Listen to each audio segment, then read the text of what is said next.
قدیم عاشور خانہ تھا، یہاں پر علماء بیٹھتے تھے. اندر کے حصے میں ابھی کام بھی چل رہا ہے عاشور خانے کا.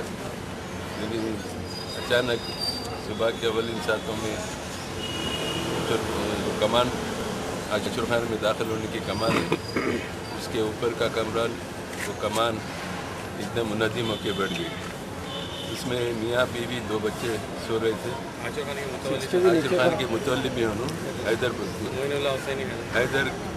کا انتقال ہوا، حیدر کی بیوی کا بھی انتقال ہوا، اور 2 بچے ان کے سمرین اور سلمان بچے ہیں بولا زخمی ہوئے. پھر اللہ کے کرم سے وہ لوگ پورے ٹیسٹ ہوئے، اسکیننگ ہوئی، ان کی رپورٹ ٹھیک ہے، بچے نارمل ہے.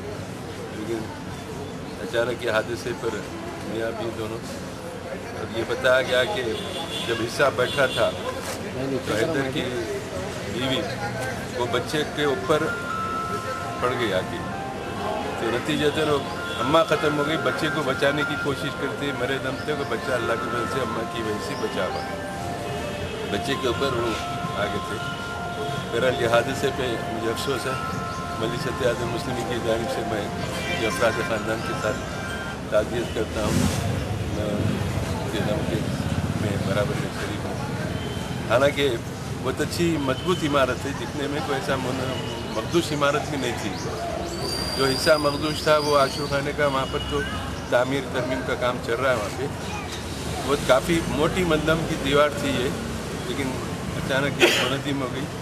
بہرحال ایک حادثہ ہوا ہے، ہم کو افسوس ہے اس کا. بلدی عملہ وہاں پہ پہنچ چکا ہے، وہ پورا ملبہ ہٹا رہے، اور کچھ حصے جو مخدوش ہے اس کو بھی منہدم کیا جا رہا ہے. اوپر کا ایک حصہ ہے وہ کمرہ جس میں علم مبارک محفوظ رکھتے ہیں، تو وقف بورڈ کے لوگ وہاں پر آئیں گے. وقف بورڈ کا قبل پڑا ہوا ہے، اس کو وہیں پر کے منتقل کر کے وہ حصے کو بھی منہدم کریں گے. اچانک یہ حادثے پہ مجھے افسوس ہے. دواخانے میں بھی آئے، اس بات پہ بھی جا کے ہم دیکھیں پورا منہدم شدہ ملبے کے پاس دیکھ کے معائنہ کیا گیا. سر اتفاقی حادثہ ہے، سرکار کی طرف سے اور آپ کی طرف سے کیا ہیلپ دیں گے اس پریوار کے لیے؟ ہم تو ایک ان کے پریوار کے ساتھ تعزیت کرے، پرسہ دے رہے ہیں. حکومت سے جو بھی ہے گئی سو جان تو آتی نہیں، لیکن فارمیلٹیز میں جو ان کا جو حق پہنچتا اس کے لیے ہم کوشش کریں گے، دلائیں گے. کیونکہ اگر نہیں دلائے تو وہ غیر ضروری بیچ میں کے لوگ اس کا استعمال کریں. تو یہ ایک روایت بنی، کہیں بھی مرے اس کی رشا دیتے طریقہ ہے، بجٹ رہتا.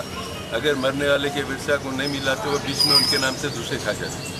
بس ہم اتنے ہی کر سکتے ہیں. ہماری دعا ہے کیونکہ ان کا یہ جو لوگ مرے ہیں ان کی معمولی موت نہیں، یہ ان کو شہید کا درجہ ملتا ہے، شہداء میں ان کا شمار ہوتا ہے. یہ پھر بھی ہم دعا ہے کہ اللہ تعالیٰ ان کے درجات میں بلندی